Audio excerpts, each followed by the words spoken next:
Okay, this lesson is all about the joy of the Holy Ghost, because having the Holy Ghost is fun. When you get the Holy Ghost, you get a bunch of the fruit of the Spirit. You get love, joy, peace, long-suffering, gentleness, goodness, faith. And one of those that we're going to talk about is joy, because it is just something so exciting that a lot of people just don't have enough of. So all of us come in different sizes and shapes. Yeah, some of us are bigger than others. And some of us are round, and some are skinny, and some are... Yeah, we're all different.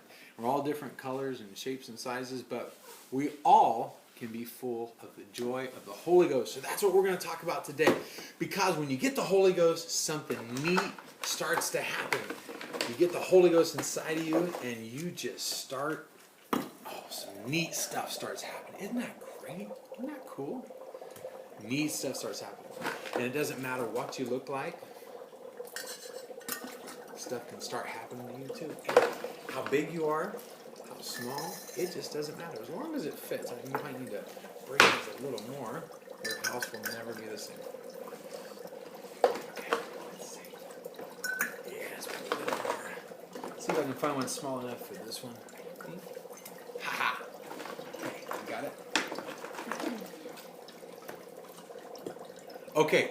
So this is really cool, right? Because we have the joy of the Holy Ghost in all of us, and we're just bubbling. We're happy all the time. It's just so neat. But there's all kinds of other stuff that happens. When you have the joy of the Holy Ghost, there's some really, really cool stuff that happens. Now check this out. When you get the joy of the Holy Ghost, let's start with this guy. No, let's do this one. Watch this. The joy of the Holy Ghost starts to cause some other really cool things to happen. Keep your eye on this, because something neat's about to happen. The joy of the Holy Ghost mixes with the other things, and all of a sudden some neat stuff starts happening in your life. Check that out. Isn't that awesome? In fact, you can give it to other people and they can play with it. You can have a lot of fun with it. And this is something that you can let the kids play with for a long time, because they will not get bored of it. This is just a lot of fun.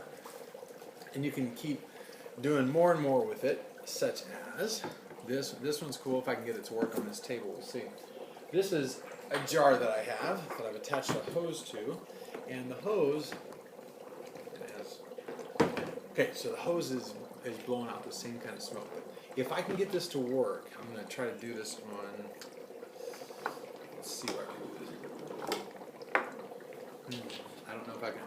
If I'm going to pull this out. It's probably blowing too hard. If you do it, I don't have it all laid out, but you can blow the most enormous ghost bubbles with this thing. You dip it in, and you can make these bubbles on your counter, and the huge bubbles come out, and you pop them, and it's just amazing. But this is a really cool one that's lots of fun by adding a little bit of dish soap to the bubbles, or you can make this happen. So all this is water and dry ice. That's it. Water and dry ice you don't really want to touch because it's very, very cold. You can buy it at a lot of different places. Just check around until you find it. It's not that expensive, and it'll last about 10 hours after you buy it. It won't last much longer than that, though.